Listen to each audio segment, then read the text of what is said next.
Glover Teixeira is a man who fought his way to the top of the MMA world against all odds. From humble beginnings in a small Brazilian town to the bright lights of the UFC, Glover's story is one of hard work, determination, and the unshakable belief in his own potential. Through sheer force of will and a relentless pursuit of excellence, he was able to achieve a level of success that many thought was beyond his reach.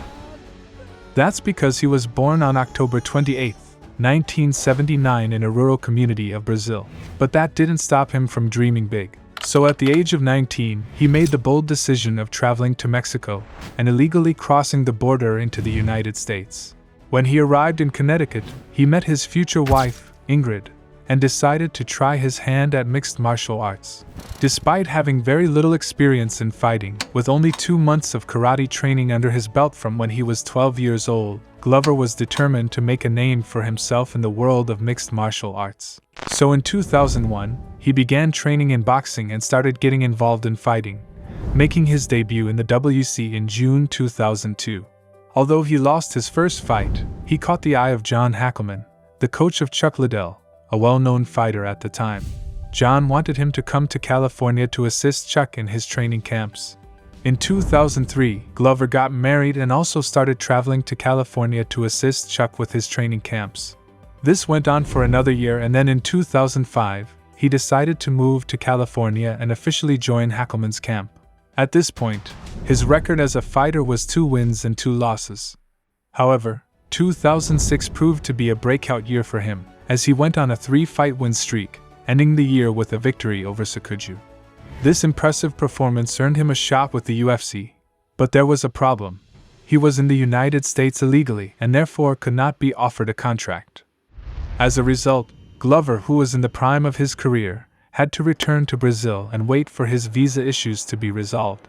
Glover quickly realized that he would have to pay a heavy price for his illegal entry into the United States.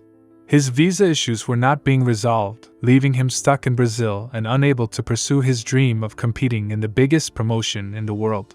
But Glover continued to compete as much as he could, hoping that his situation would eventually change. He fought in various promotions in Brazil, including Chuto Brazil, Fight Club, and a couple others.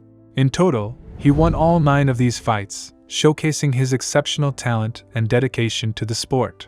However, the financial struggles continued, with Glover even going as far as traveling to Australia for a fight that paid just $5,000, a sum he never even received. Despite these setbacks, he remained determined and continued to pursue his dream of becoming a champion. It wasn't until 6 long years had passed that he finally received the call he had been waiting for. On August 25, 2011, Glover received the news that he had been hoping for. The interview date was set for December 23rd, which also happened to be his wife's birthday. It seemed that the universe was aligning in his favor, and indeed, things did go well for Glover. He finally made it to the United States and joined the UFC, making his debut in May 2012 against Kyle Kingsbury. Riding a 15-fight win streak and full of confidence, Teixeira quickly made his way to the top, reaching the pinnacle of the sport within just 16 months.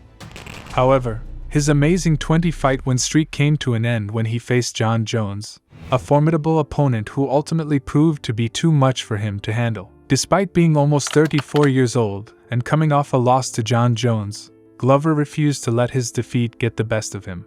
He continued to fight, taking on Phil Davis in his next match, but unfortunately, things did not go his way. Nevertheless, Glover remained determined and continued to pursue his dream of becoming a champion. He was able to build some momentum with a 3-fight win streak, only to be knocked out by Anthony "Rumble" Johnson. This was a particularly tough blow for Glover, as it was the first time he had ever been knocked out in his career. By this point, it was 2016 and Glover was 37 years old. Many fighters might have considered hanging up their gloves at this point, but not Glover. He was determined to keep going until he reached his goal of becoming a champion. The next 2 years were somewhat of a struggle for Glover, as he had 2 wins and 2 losses, unable to build any sustained momentum. However, things began to turn around for him in January 2019, when he embarked on one of the most impressive runs in the UFC. After going on a 5-fight win streak, defeating top contenders such as Anthony Smith and Thiago Santos, Glover was able to reclaim his place as a top contender and continue his pursuit of the ultimate prize. Glover faced the then-champion Jan and emerged victorious, finishing him in the second round. At the age of 42, Glover had finally realized his dream of becoming the champion of the biggest fighting organization in the world. Although he lost the belt in his next fight against Yuri, it is a testament to his toughness and skill that, at age 42, he was able to not only hang with a 28-year-old killer, but also deliver one of the best fights in the division. The fight was full of action, and Glover was up on the scorecards, showing that he was more than capable of competing with the best in the sport. Right now, Glover is preparing to face another killer named Hill, and at the age of 43, he is still fighting for titles and competing at the top of the sport. It remains to be seen what the future holds for him, but one thing is clear: Glover is a fighter through and through, and he will never give up on his dreams.